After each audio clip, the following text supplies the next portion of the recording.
صاحبة القصة بتقول سمية عن تجربة. السلام عليكم ورحمة الله وبركاته. أنا سافرت عند أختي أنا وماما. أول يوم قعدنا فيه الأمور عدت عادي. بتقول تاني يوم في منتصف الليل، كان الساعة 3 بالليل، بتقول أنا دايما بقوم. كنت الشقة متكونة من 3 أوض، في أوضة للضيوف، فإحنا دخلت انا وماما ننام في الاوضه. فانا متعوده اصحى بالليل الساعه 3، اقرا في الكتاب، اقرا في القران، بصحى ممكن ساعات اصلي قيام الليل. المهم بتقول وانا قاعده على السرير حسيت بهمس كاني حد جه بص. بتقول انا مورده الباب مش قافله الباب، يعني فتحه بسيطه. بتقول كاني حد جه بص علينا ورجع عند المطبخ. سمعت صوت الأكل، سمعت صوت حد بياكل، والصوت ده تقريبا بالظبط صوت جوز أختي. صوته هو اللي بياكل. أنا عارفة صوته في الأكل.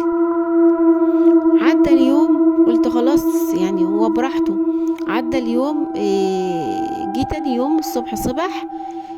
فقعدت مع أختي بقول لها هو جوزك متعود الساعة 3 بالليل ياكل بصوت عالي وبصراحة مزعج؟ يعني أنا سامعة صوته كأنه بياكل معانا في الأوضة. قالت لها طب استني كده اما اروح أسأله.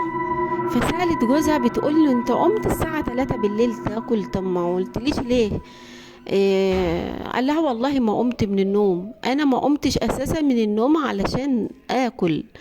بتقول حلف لها 100 يمين ان هو ما امشي من النوم ياكل. بعد كده بتقول الشقة احنا ساكنين فيها ايجار لنا 3 شهور بس، ما كناش نحس باي حاجة. فبتقول بعد كده بدأت في حاجات اولاد الصغيرين يشوفوا خيالات. بتقول انا برضو شفت حاجات بعد كده، شفت كأني واحدة داخلة اوضه النوم شايفاها من بعيد لابسة روب احمر. فبتقول بعد كده احنا حسينا بخوف. يعني اختي ماما بتقول ماما خافت، خدت اختي ومشي وسافروا، وانا طبعا قاعده خايفه. قررنا ان احنا نسيب فعلا الشقه. يا ترى قولولي في التعليقات، الشقه دي مسكونه ولا فيها سكان البيت بيقوموا فعلا بياكلوا بالليل ومش عايزين حد يزعجهم، ولا ايه بالظبط؟ احكولي. والسلام عليكم ورحمه الله وبركاته.